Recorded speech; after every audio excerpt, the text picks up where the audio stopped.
Assalamualaikum warahmatullahi wabarakatuh. Kami dari kelompok 5, perkenalkan nama saya Aprilia Meliani Putri dan rekan saya Alinda Rahmanur Sabrina, Kevin Muhammad Fahreza, Muhammad Azkarus Diana, dan Siti Mariam. Kami akan mempresentasikan hasil dari penelitian karya tulis ilmiah kami yang berjudul Pengaruh Bullying Terhadap Kesehatan Mental Remaja SMA. Selamat menyaksikan. Bullying atau perundungan merupakan fenomena sosial yang tidak dapat dihindari. Kasus kekerasan yang dilakukan oleh teman sebaya dapat menyebabkan trauma dan bahkan berakibat fatal. Meskipun pemerintah telah melibatkan siswa, orang tua, dan guru dapat pencegahan dan penanggulangan bullying, masih kurangnya pengawasan dari orang tua dan guru. Bullying memiliki dampak negatif pada korban secara psikologis dan mempengaruhi citra sekolah, guru, orang tua pembuli, dan korban bullying. Untuk mengatasi masalah ini, diperlukan pengawasan terhadap guru yang melakukan bullying, program sekolah yang promotif, budaya sekolah aman dan inklusif, dan penggunaan teknologi untuk menangani cyberbullying. Rumusan masalah. Yang pertama, bagaimana pengaruh bullying terhadap kesehatan mental di kalangan remaja SMA? Yang kedua, bagaimana cara yang efektif untuk mengatasi bullying di kalangan SMA?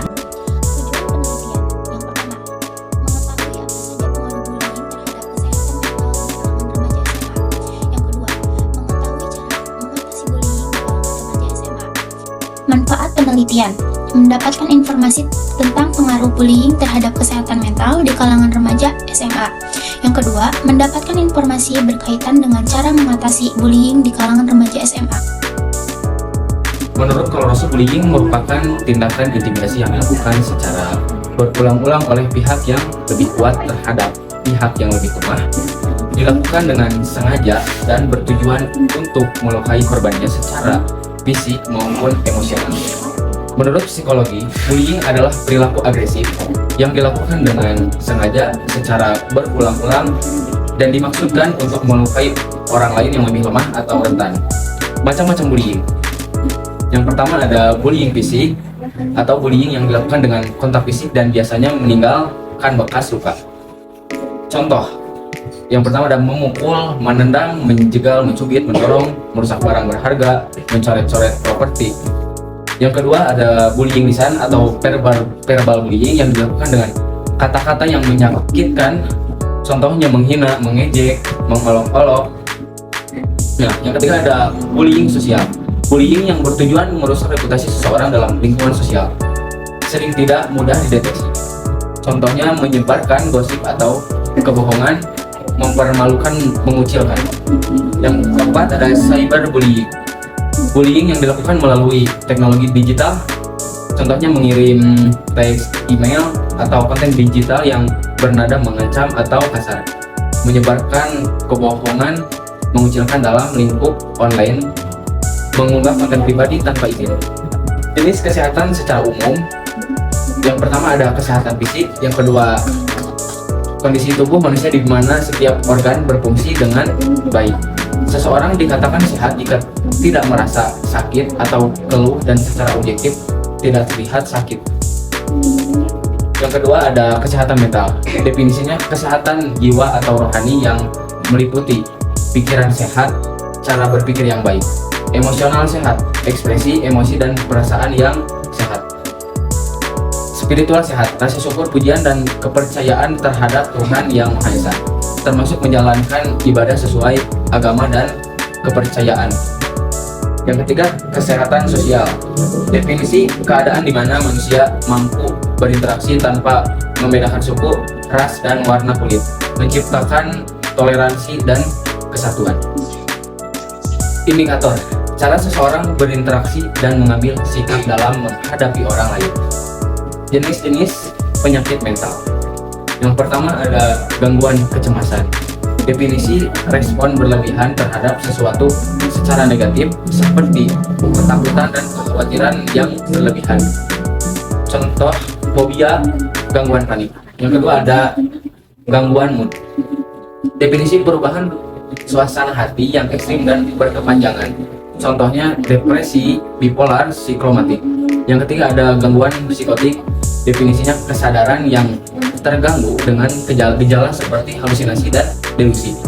Contohnya skizofrenia. 4. Gangguan makan. Definisinya masalah psikologis yang mempengaruhi pola makan. Contohnya anoreksia, bulimia. Dan yang kelima, gangguan kecanduan. Definisi kesulitan menahan dorongan untuk melakukan sesuatu yang berbahaya. Contohnya kecanduan rokok, alkohol, obat-obatan, dan judi. Yang keenam ada gangguan kepribadian. Definisi kepribadian yang tidak normal dan sering membuat orang lain kesusahan. Contohnya seperti antisosial dan borderline. Yang ketujuh ada obsessive compulsive disorder atau OCD. Definisinya kecemasan dan ketakutan berlebihan yang memicu tindakan berulang-ulang. Contohnya cuci tangan berulang kali. Yang kedelapan ada gangguan stres pasca trauma. Definisi ketakutan ekstrim setelah mengalami trauma yang muncul sewaktu-waktu. Contohnya flashback, mimpi buruk.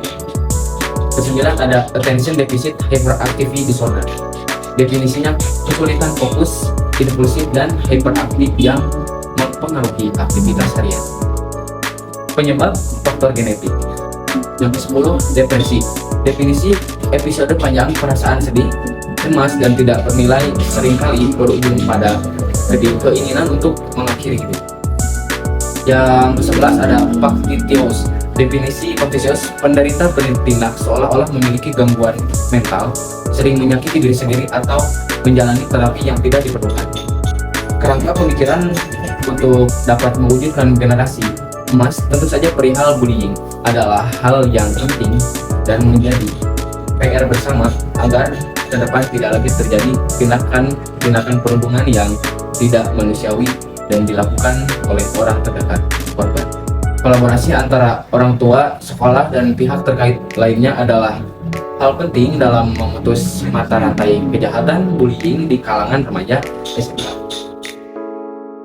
Peneliti menggunakan metode kualitatif karena dalam menjelaskan fenomena ini, peneliti menjelaskan dengan membuat alur cerita sampai pada tahap penyimpulan, di mana peneliti hanya menggunakan kata-kata untuk menjelaskannya tanpa ada angka. Bogdan dan Taylor 2007 mendefinisikan metode kualitatif sebagai suatu metode penelitian yang menghasilkan data berupa kata-kata tertulis atau lisan dari orang yang perilakunya dapat diamati.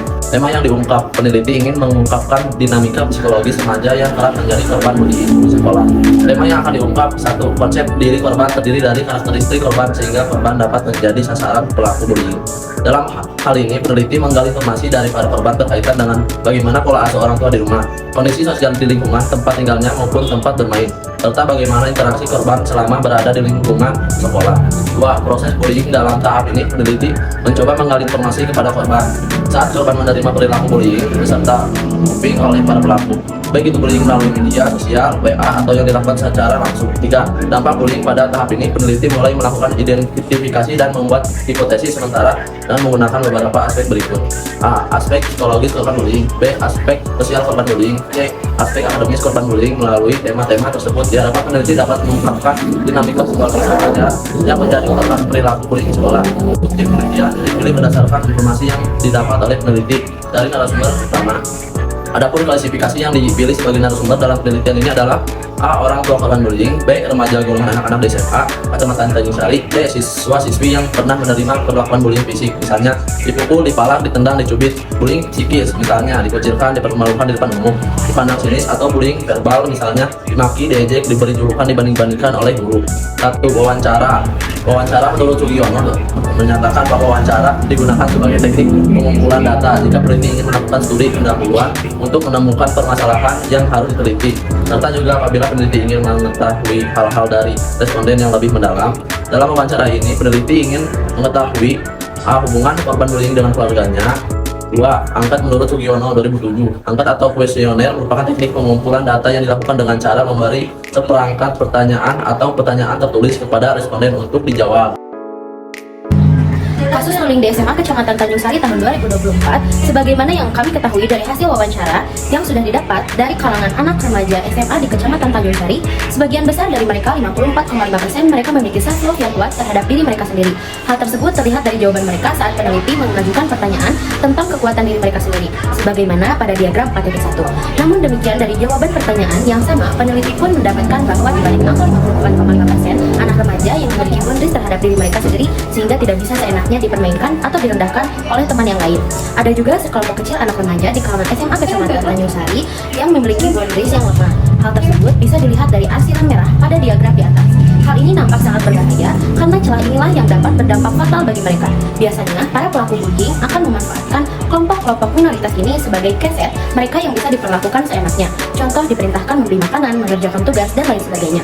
Kemudian, diagram 4.2, fakta di lapangan menemukan bahwa seringkali siswa-siswa SMA ini mendapatkan hinaan atau ledekan yang membawa-bawa nama orang tua, profesi orang tua, bahkan tidak jarang tentang kondisi ekonomi mereka oleh teman sepergaulan. Ada yang melawan tindakan tersebut dengan membela nama baik orang tua mereka. Sebagaimana dapat terlihat pada diagram bahwa ada sekitar 36,4% siswa yang tidak terima ejekan yang membawa-bawa nama orang tua. Namun, ada juga kelompok minoritas yang menerima saja tindakan tersebut sebagai bahan lelucon agar mereka bisa dianggap atau masuk dalam circle pergaulan si pembuli. Dilihat dari diagram di atas, fenomena bullying ini menjadi sangat kompleks, mengingat masih ada kelompok remaja yang menganggap bahwa tindakan tersebut hanya sebatas lelucon biasa yang lumrah, padahal tanpa mereka sadari bahwa diri mereka sedang ada dalam perangkap bullying secara verbal yang jika terus dibiarkan akan merusak mental mereka. Seperti yang pertama, mereka akan merasa minder dengan kepercayaan atau profesi orang tua. Yang kedua, mereka akan merasa malu memiliki nama orang tua yang dianggap kambingan. Kemudian yang ketiga, mereka akan merasa malu dengan pendapatan orang tua yang dianggap kecil dibandingkan orang tua temannya yang lain.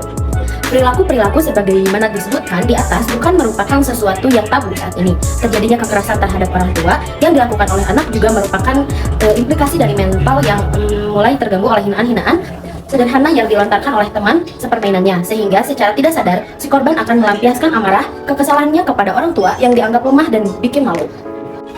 Kemudian pada diagram 4.3, kasus ini terjadi di kalangan siswa. 18,2% terkena cemoohan dari segi fisik karena postur tubuh ataupun warna kulit.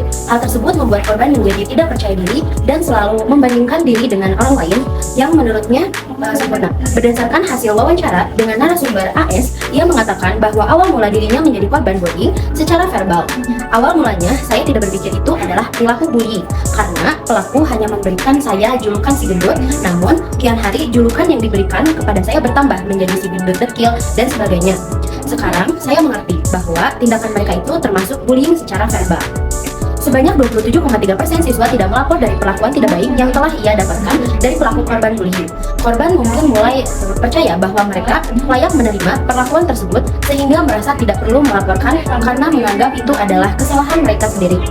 Korban juga sering merasa malu atau rendah diri akibat bullying tersebut dan merasa bahwa melaporkan kejadian itu akan mempermalukan mereka lebih lanjut.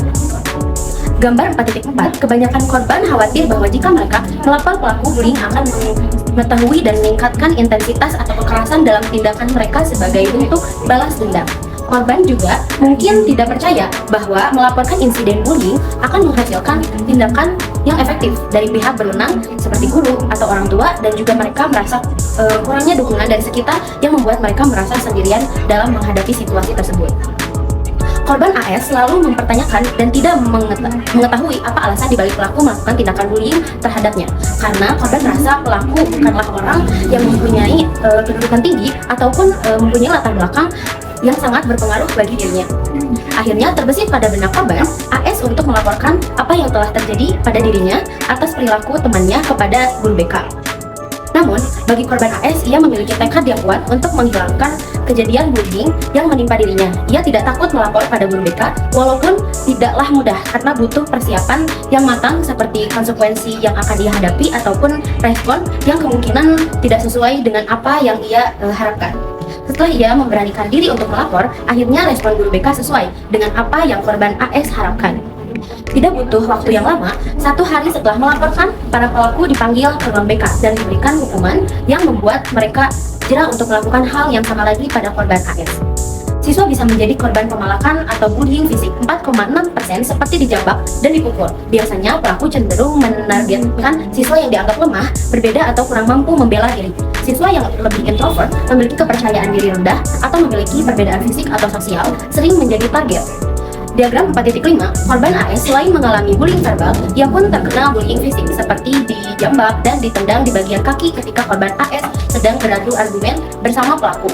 Namun, karena emosi pelaku sudah tidak stabil, berakhir dengan kekerasan pada fisik. Korban AS tidak lagi memberontak, dikarenakan ia merasa takut jika pelaku melakukan hal yang lebih parah yang lebih parah. Dan tidak hanya mendapatkan tindakan bullying fisik, korban pun mendapatkan tindakan bullying seperti pelecehan ketika korban membungkukkan badannya karena ingin membawa benda yang jatuh, namun bokongnya dipecut menggunakan dasi oleh seorang anak laki-laki. Pernyataan korban AS dari hasil wawancara adalah ia cenderung dikucilkan dan tidak ada teman yang ingin menemaninya, sehingga ia merasa kesepian sendirian. Hal tersebut membuat korban merasa tidak pantas berada di lingkungan sekolahnya, merasa dirinya rendah dan buruk. Dampak dari bullying secara sosial ini bisa bertahan lama. Korban AS menjadi sulit untuk bergaul atau berinteraksi pada siapapun di luar dari pelaku bullying sosialnya. Selain itu, juga hal tersebut bisa mempengaruhi penurunan kinerja di sekolahnya, nilai atau nilai akademik. Ketika awal mula bullying terjadi pada korban, nilai akademik korban yang hari ini berlaku di beberapa saat saja, karena di semester selanjutnya korban dapat meningkatkan nilai akademiknya. Korban ingin menunjukkan perkembangan dirinya yang ingin menjadi lebih baik pada pelaku bullying tersebut. Dampak dari tindakan bullying ini, korban AS dan juga teman-teman yang mengisi kuesioner yaitu berpengaruh pada suasana hati atau perasaan korban seperti timbulnya rasa marah, kurang percaya diri, kecewa, sedih, bingung, takut dalam hal apapun, dan merasa tidak terlindungi juga, merasa tidak ada tempat yang aman bagi dirinya. Bahkan, mereka merasa dirinya tidaklah berharga. Mereka pun harus mengontrol kesehatan mentalnya, terutama korban AS yang harus dibimbing oleh psikiater. Berdasarkan pembahasan pada bab sebelumnya, maka kami dapat membuat kesimpulan sebagai berikut. Pertama, bullying di kalangan remaja SMA baik disadari ataupun tidak disadari oleh korban memang benar adanya. Kedua, bullying seringkali menyasar remaja-remaja yang minoritas di kelas ataupun di lingkungan pergaulan seperti yang memiliki ciri-ciri pendiam, malu, insecure dengan kondisi fisik ataupun kondisi keluarga dan sebagainya. Ketiga, bullying tidak hanya dilakukan oleh sesama remaja di kalangan anak SMA, tetapi ada beberapa kejadian bullying yang dilakukan oleh guru kepada siswa. Contohnya, menghina dengan mengatai bodoh, anak nakal, masa depan suram, dan sebagainya. Atau bahkan guru melakukan body shaming atau membanding-bandingkan kondisi siswa dengan siswa lainnya yang dianggap lebih baik. Keempat, peran guru dan orang tua sangat penting dalam mengawal perilaku anak-anak remaja baik bagi pelaku maupun korban. Dan kelima, pengawasan orang tua dan guru belum bisa dikatai optimal karena keterbatasan ruang gerak. Kemudian, berdasarkan kesimpulan di atas, maka saran yang penulis ajukan adalah sebagai berikut. Pertama, pihak sekolah dan orang tua memantau pergerakan anak-anak remaja melalui akun media sosial dengan cara memfollow akun media sosial anak-anak didik. Kedua, jika ada perilaku yang mulai menyimpang yang dilakukan oleh sekelompok orang kepada siswa tertentu, pihak sekolah segera melakukan pendekatan dan pendampingan pada target. Ketiga, pihak sekolah memberikan arahan kepada guru untuk tidak melakukan verbal bullying karena walaupun bagi guru tersebut itu hal biasa yang sederhana, akan tetapi tidak dengan demikian korban dari banyak kasus yang peneliti ketahui dari media bahwa tindakan guru yang demikian dapat merusak mental anak-anak remaja, apalagi bagi mereka yang insecure dengan dirinya. Sekian presentasi dari kelompok 5. Mohon maaf bila ada kesalahan dan kekurangan. Wabillahi taufiq wal hidayah. Wassalamualaikum warahmatullahi wabarakatuh.